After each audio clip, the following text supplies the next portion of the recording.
On March 9, 1892, Ida B. Wells lost a close friend to a lynching. It was the Reconstruction era of the United States, a period meant to integrate the formerly enslaved population into society, but while the Civil War for freedom was won, the fight for equality had barely begun. The North was retreating from the ideal of racial equality, while the South fought outright against it with discriminatory laws. Worst of all, to enforce this oppression, lynching became commonplace. Lynching is the practice of public murder, often carried out by a mob without any due process. A rumor was all it took to justify the killing of a minority individual without trial, proof, or justice.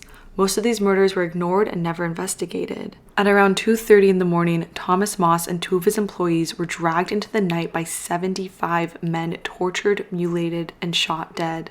His crime? Owning a successful grocery store outside Memphis, competing with the white-owned one. His last words were, "Tell my people to go west, there is no justice for them here."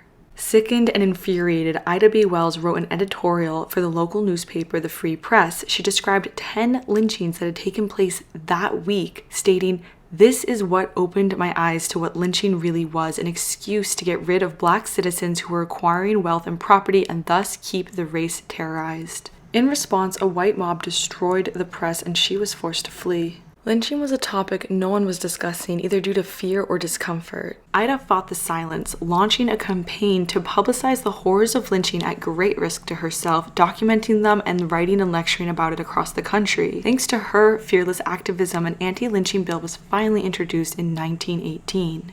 But the ugly legacy of lynching lives on. Today, unjust killing of American citizens, beaten, shot, or choked by police, continue under the guise of law enforcement. In 2024, over 1,200 people were killed by police in the US, the highest number in the last decade, and a disproportionate number of those killed were Black Americans.